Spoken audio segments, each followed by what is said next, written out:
Assalamualaikum warahmatullahi wabarakatuh. Waalaikumsalam warahmatullahi wabarakatuh. Nawaitu ta'alum wa ta'lim wal ifada wal istifada wal nafa wal ittiba wal muzakara wal tadhkir wal hadd 'ala tamassuki bi kitabillah wa sunnati rasulih wa du'a ila huda wa tilalata ila al-khair ittigha'a qurbihi wa thawabihi min Allah subhanahu wa ta'ala.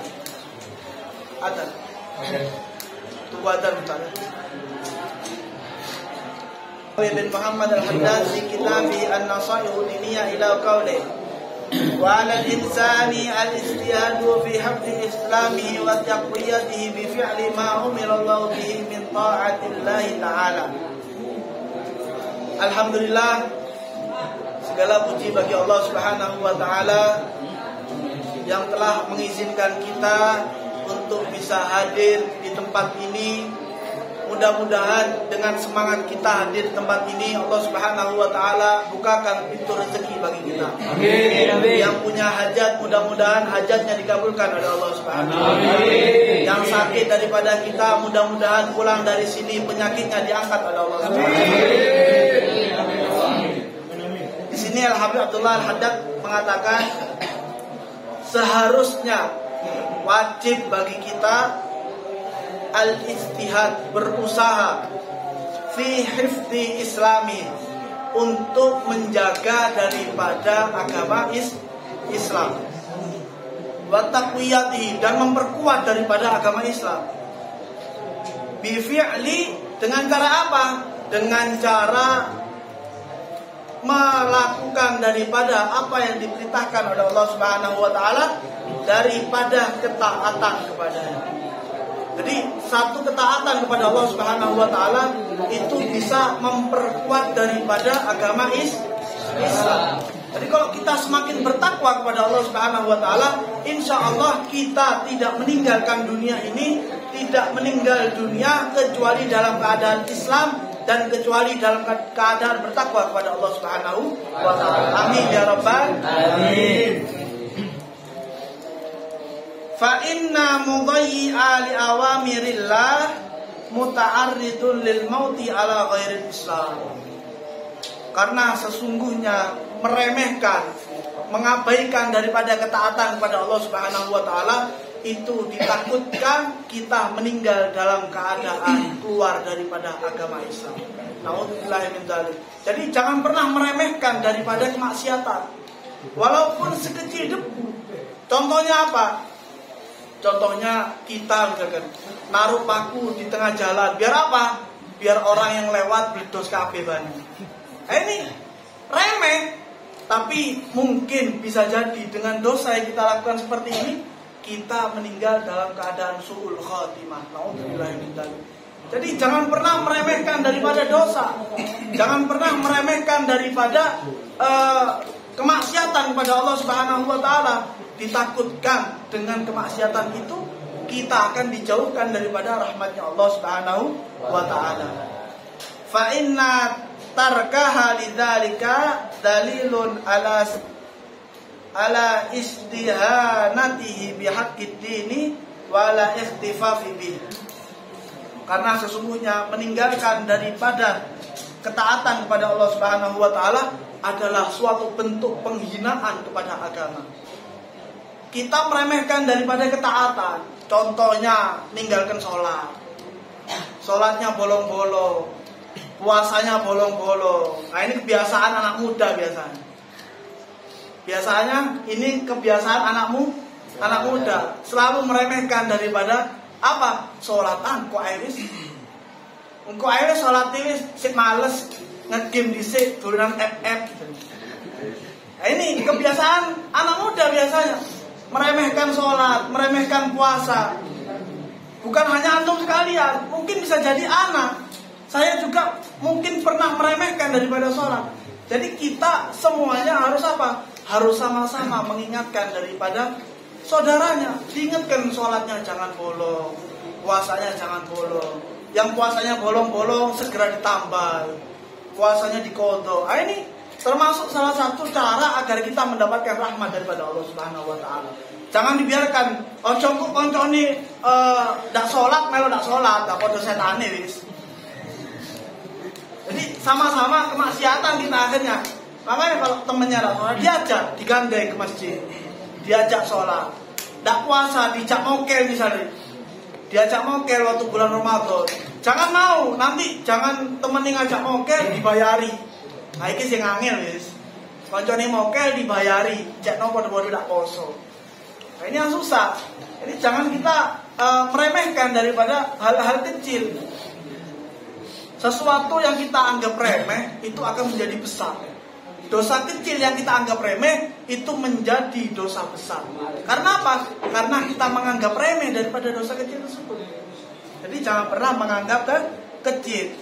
Falyahdar al-muslimu min dzalika ghayatul hadar. Maka beliau memperingatkan kepada kita, hati-hati dengan kita meninggalkan daripada perintah Allah Subhanahu wa taala.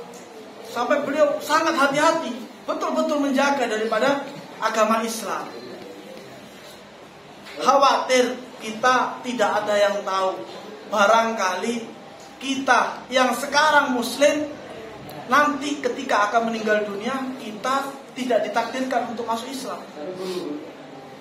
Bahkan orang-orang yang bukan Islam, non-muslim di luar sana, bisa jadi mereka meninggal dunia dalam keadaan Islam. Jadi kita jangan pernah menganggap bahwa kita Islam dan kita akan mati dalam keadaan Islam. Jangan pernah menganggap seperti itu. Karena kuasa Allah Subhanahu wa taala kita tidak akan pernah tahu. Dan beliau juga mengatakan, wa alaihi aidon an yujadibal ma'asi wal atham. Beliau mengingatkan juga kepada kita, hendaknya kita ini menjauhi daripada maksiat. Jangan kebiasaan kita itu biasanya apa? Sholawat, maksiat berkedok sholawat. Contohnya apa? Arek nom saiki apa misalnya? Sholawatan, tapi apa? Nyusul pacari. Ngomongin pacaran syariat. Ini sih angel guys. Pacaran syariat, sejak kapan kita ada pacaran syariat ini? Ini namanya sholawat, maksiat berkedok sholawat. Ini kebanyakan kita biasanya. Ini suatu hal yang maksiat. Nanti kadang sama orang tuanya didukung, apa dikasih duit sangu. Iki lho le gawe jajan kok mbek pacare. Ini angel ngene. Angel. Engko kadang joki sepeda dikai oli, dikai minyak, cek nopo, cek mudun ku. Ini kebanyakan seperti ini. Nah, ini jangan sampai kita terjadi hal-hal seperti ini. Saya mewasiatkan kepada antum, kepada diri saya sendiri, dijaga anaknya, terutama anak-anak perempuan. Anak perempuan zaman sekarang itu susah mengatur daripada kehidupan mereka itu susah. Karena apa? Kehidupannya mereka di luar sana itu lebih terbuka daripada perhatian orang tua di dalam rumah. Di luar sana mereka apa? Diperhatikan khusus sama teman-temannya.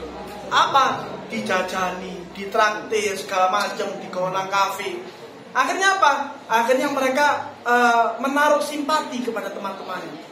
Temannya ngomong A ikut A, temannya ngomong B ikut B. Tapi sedangkan di rumah mereka dikekang. Minta ini tidak boleh, minta jajan tidak boleh, minta jalan-jalan tidak boleh. Akhirnya apa? Akhirnya mereka berpikiran bahwa teman-temannya lebih baik daripada kedua orang tuanya. Nah ini salahnya kita di sini. Kita kadang menyalahkan anaknya kita. Oh kamu ini kurang ajar sama orang tua, durhaka sama orang tua. Tapi sedangkan kita sebagai orang tua apa? Menelantarkan anak-anak kita, membiarkan mereka bisa nyaman dengan teman-temannya sehingga mereka memiliki simpati dengan mereka dan mereka anak-anak kita kurang ajar akhirnya sama kita. Oh apa wong tuaku ndak tahu ngene duit, ndak tahu ngene aku izin jalan-jalan, ndak tahu bawa ke mana pariwisata misalkan ke Gunung Bromo misalkan. Sedangkan teman-teman mereka royal ngetoro duit 1.200, 1 juta. Ya Mak.